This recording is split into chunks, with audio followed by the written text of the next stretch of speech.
Good morning friends, मैं हूं शिव और आप देख रहे हैं एजुकेशन हब। आज हम चैप्टर नंबर 4 एसपी का इशू ऑफ डिबेंचर्स, उसमें provisions for issue of debentures cover कर लेते हैं इस वीडियो में। तो स्वागत है आपका इस नए वीडियो में और इसमें आप इस प्रोविजंस को अच्छे से देखिए, अच्छे से सुनिए। काफी इंपॉर्टेंट क्वेश्चन है ये, ठीक है, एग्जाम पॉइंट ऑफ व्यू के हिसाब से। तो फर्स्ट प्रोविजन क्या आता है, चलिए वो देखते हैं। सबसे पहला प्रोविजन है वोटिंग राइट्स। अब आपको ये पता है पहले से कि डिबेंचर मतलब मैंने क्या बताया था। डिबेंचर मतलब एक प्रकार का लोन है जो कंपनी पब्लिक से ले रही है और उनको बदले में क्या दे रही है, सिर्फ इंटरेस्ट।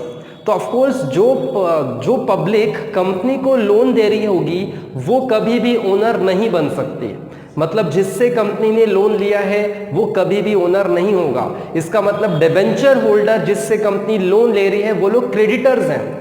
तो क्रेडिटर से हम कभी भी डिसीजन लेते समय परामर्श नहीं करेंगे, उनसे हम डिसीजन लेते समय वोटिंग राइट्स उनको नहीं है। फर्स्ट पॉइंट जो आपका है यही है कि डिबेंचर होल्डर्स के पास कोई भी वोटिंग राइट्स नहीं होती है, ठीक है। तो उसमें डायरेक्टली लिखा हुआ है company can not issue debentures with voting rights. मतलब वोटिंग राइट्स के साथ में कोई डिबेंचर इशू करना ये कंपनी बिल्कुल भी नहीं कर सकती। और उसका रीजन सिर्फ सिंपल सा है कि debenture holder are the creditor of the company. वो लोग के पास कोई वोटिंग पावर्स नहीं है क्योंकि वो कंपनी के लिए क्या है, क्रेडिटर्स है। इसलिए वो बिजनेस में डिसीजंस लेने के कभी भी नहीं आएंगे। ये फर्स्ट पॉइंट था आपका। सेकंड पॉइंट क्या कहता है उसको देखते हैं फटाफट। सेकंड पॉइंट में आपको दिया है टाइप्स ऑफ डिबेंचर्स। अब ये टाइप्स ऑफ डिबेंचर्स क्या होते हैं? टाइप्स ऑफ डिबेंचर मतलब है कि कंपनी किस प्रकार के डिबेंचर इशू कर सकती है। तो वहां पे बहुत सारे टाइप्स के होते हैं debentures. Secure debentures, unsecure debentures, convertible, non convertible, ठीक है। तो ऐसे टाइप के डिबेंचर्स कंपनी इशू कर सकती है, ठीक है।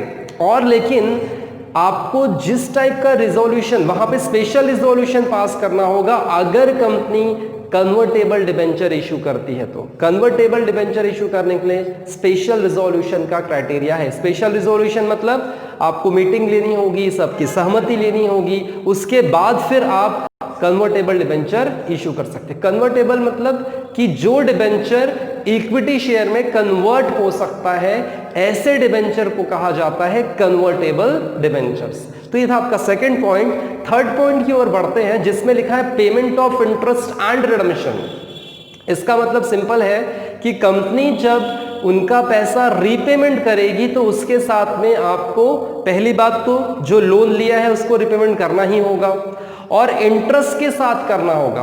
अब जो भी टर्म्स एंड कंडीशन वहां पे लोन लेते समय कंपनी ने डिसाइड किया था उसी टर्म्स एंड कंडीशन में कंपनी को पैसे रिडीम करने पड़ेंगे, मतलब वापस करने पड़ेंगे। तो ये बात वहां पे है थर्ड पॉइंट में कि आपको कंपनी को, इसका मतलब shall redeem the debenture amount and with interest as per terms and condition. जो भी टर्म्स एंड कंडीशन होगी उसी बेसिस पे कंपनी को पैसे रिडीम करने पड़ेंगे। तो ये था आपका थर्ड पॉइंट। फोर्थ पॉइंट क्या कहता है, डिबेंचर सर्टिफिकेट। इसका मतलब जब कंपनी लोन के रूप में पैसा लेती है पब्लिक से तो पब्लिक को सर्टिफिकेट देती है जिसको कहा जाता है डिबेंचर सर्टिफिकेट। वो एक प्रूफ तो पब्लिक के पास होना चाहिए ना, उन्होंने कंपनी को लोन दिया है, इसीलिए कंपनी को डिबेंचर सर्टिफिकेट देना होगा। तो इसका मतलब इस पॉइंट में ये कहना है कि कंपनी को debenture certificate with in 6 month of allotment of debentures. मतलब जब कंपनी डिबेंचर दे देती है, अलॉट कर देती है उनके नाम पे, तो उसके 6 महीने के अंदर डिबेंचर सर्टिफिकेट इशू होना चाहिए। ये रूल है, ठीक है। तो ये कुछ रूल्स हम लोग देख रहे हैं जो फॉलो कंपनी को करना होगा। और ये रूल्स कौन से हैं exactly? As per companies act 2013, ये 2013 के हिसाब से रूल बनाए गए हैं जो कंपनी को हमेशा पालन करना पड़ेगा डिबेंचर इशू करते समय, ठीक है। ये था फोर्थ पॉइंट आपका। फिफ्थ पॉइंट की ओर बढ़ते हैं और फिफ्थ पॉइंट में वहां पे क्या लिखा है exactly, create debenture redemption reserve. इसका मतलब हर एक कंपनी को DRR क्रिएट करना होगा, मतलब एक रिजर्व अलग से रखना होगा, ठीक है। और वो रिजर्व का पैसा किसके लिए यूज होगा? जब कंपनी अलग से पैसा निकाल के रखा है तो किसके लिए रखा है हमने? चाहे वो कंपनी रीपेमेंट करते समय उसको यूज करे। मतलब अलग से रिजर्व निकाल के रखेंगे तो वो पैसा जमा होते रहेगा, राइट, और उस पैसे से हम पैसा, डिबेंचर का पैसा रिटर्न करने में हम उसको यूज कर सकते हैं। इस पॉइंट में ये लिखा है। तो फिफ्थ पॉइंट क्या कहता है, company has to create debenture redemption reserve out of profit of the company available for payment of dividend. अब ये जो रिजर्व निकले वो कहां से निकलेगा, प्रॉफिट के हिस्से से।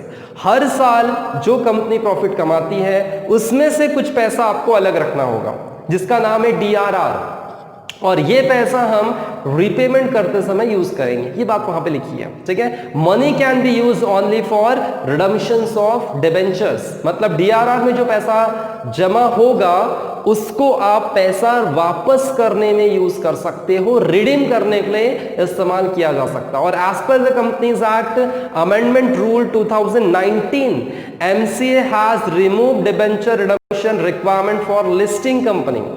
लिस्टिंग कंपनी के लिए एमसीए ने इसको रिमूव कर दिया है। लिस्टिंग कंपनी के लिए इसका मतलब रिक्वायर्ड नहीं है, बाकी और किसके लिए, हाउसिंग कंपनी के लिए। हाउसिंग कंपनी के लिए भी यहां पे उन्होंने उसको इग्नोर करने को कहा है, राइट।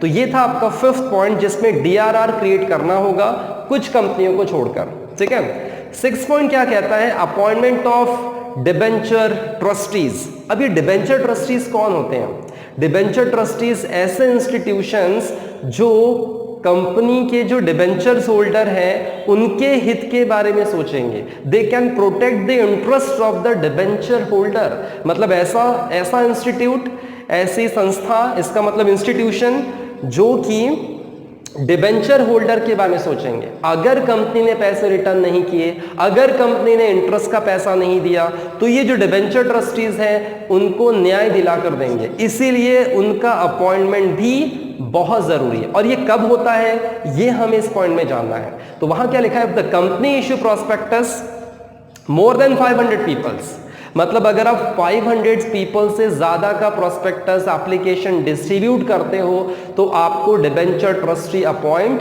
करना ही पड़ेगा, ठीक है। And company has appoint debenture trustees and debenture trustees protect the interest of the debenture holders.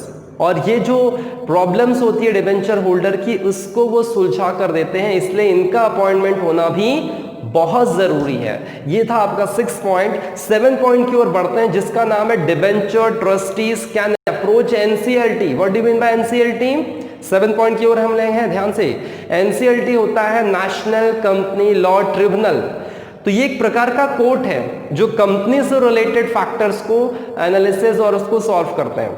मतलब कोई भी डिस्प्यूट होगा तो वो एनसीएलटी में जा सकते हैं। कौन जा रहा है? डिबेंचर ट्रस्टी जाएंगे। कब जाएंगे? जब कंपनी कुछ डिफॉल्ट करेगी, कंपनी कुछ पेमेंट नहीं देगी, इंटरेस्ट का पैसा नहीं देगी, और जो डिबेंचर होल्डर के प्रॉब्लम्स होंगे वो डिबेंचर ट्रस्टीज एनसीएलटी पर लेकर जाएंगे। ये वहां पे कहना है। इसका मतलब 7 पॉइंट आपको बताने की कोशिश कर रहा है कि डिबेंचर ट्रस्टी एनसीएलटी के ऊपर पास में अपील कर सकते हैं, अप्रोच कर सकते हैं अगर कंपनी ने कुछ गड़बड़ किया तो, ठीक है। तो डिबेंचर ट्रस्टीज हैव पावर, उनके पास ऐसा पावर है जो ग्रीवेंसेस को सॉल्व कर सकते हैं। कौन सी, किनके ग्रीवेंसेस? ग्रीवेंसेस मतलब होता है प्रॉब्लम्स, और किसकी प्रॉब्लम? डिबेंचर होल्डर की problem. If the company default in repaying the principal amount और interest amount at the time of maturity, so company debenture trustees can approach to the NCLT. NCLT में वो directly approach करेंगे और NCLT में जाकर फिर क्या करेंगे? उनके ऊपर केस दायर होगा, ठीक है, इस तरह से। और फिर वो जो एनसीएलटी है वो कंपनी को फोर्स करेगी पैसे को रीपेमेंट करने के लिए। तो ये था आपका 7 पॉइंट जिसमें डिबेंचर ट्रस्टीज एनसीएलटी में अप्रोच कर सकते हैं। 8 पॉइंट क्या कहता है? Impose restrictions. अब ये रेस्ट्रिक्शंस किसके ऊपर लगाए जाएंगे? When debenture trustees opinion that the asset of the company is not sufficient for pay off the liability of the debenture holder, then NCLT के पास जब वो अप्रोच करेंगे, देखो सिंपल सी बात वहां पे क्या लिखी है कि अगर डिबेंचर ट्रस्टी को ये पता चलेगा कि कंपनी का एसेट सफिशिएंट नहीं है डिबेंचर वालों का पैसा रिटर्न करने के लिए, तो वो एनसीएलटी में जाएंगे, ठीक है। और एनसीएलटी फिर वो एनसीएलटी में अप्रोच करेंगे, मतलब ये बात बताएंगे कि भाई कंपनी के पास भरपूर पैसा नहीं है।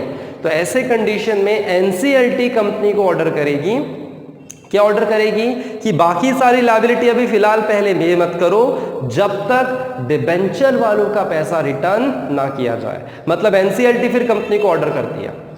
सिंपल सी बात यहां पे इसका मतलब यह है कि एनसीएलटी रेस्ट्रिक्शंस लगा सकती है कंपनी के ऊपर अपनी लायबिलिटी को फर्दर और ज्यादा पे करने के लिए। पहले वो कहेगी फिर पहले डिबेंचर वालों का पैसा पे करो, बाकी सबका पे करना बाद में। ये ऑर्डर वहां पे किया जा सकता है एनसीएलटी के थ्रू कंपनी के ऊपर, ठीक है। ये रेस्ट्रिक्शंस मतलब कंपनी के ऊपर लगाए जा सकते हैं। और 8 पॉइंट क्या कहता है, punishment for contribution of provisions of the companies act. अगर ये जो प्रोविजंस है, ये जो हमने अभी तक देखे, उसमें से अगर कुछ प्रोविजंस आपने फॉलो नहीं किया तो फिर ऑफ कोर्स जितने भी ऑफिसर्स और डायरेक्टर्स कंपनी के होंगे वो रिस्पॉन्सिबल होंगे और उनको पेनल्टी भी पे करनी पड़ेगी और उनको जेल भी हो सकती है। ये वहां पे लास्ट पॉइंट बोला जा रहा है। इसका मतलब ओवरऑल सिर्फ इतना है, जितने भी प्रोविजंस है उसका पालन कंपनी को करना पड़ेगा और अगर नहीं किया तो जितने ऑफिसर रिस्पॉन्सिबल होंगे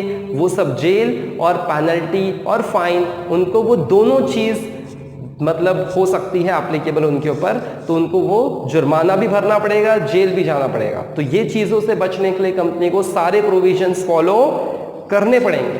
तो ये थे ओवरऑल पहला प्रोविजंस जो इशू करते समय एज पर कंपनीज एक्ट 2013 जो हमने आज कवर किया है इस वीडियो में, ठीक है। नेक्स्ट वीडियो में हम लोग फिर और आगे बढ़ेंगे और इसमें भी कुछ प्रोविजंस को कवर करेंगे, ठीक है। रूल 18 के हिसाब से जो प्रोविजन होंगे वो हम नेक्स्ट वीडियो में कवर करेंगे। तब तक के चैनल पे बने रहिए, लाइक जरूर कर दीजिए। ऑफ कोर्स जब भी आप वीडियो देखें तो लाइक जरूर कर दीजिएगा, लाइक और शेयर भी कर दीजिए अपने दोस्तों के साथ में, चाहे उनको भी इसका फायदा मिले, ठीक है। चलिए अब मिलते हैं नेक्स्ट वीडियो में, तब तक के लिए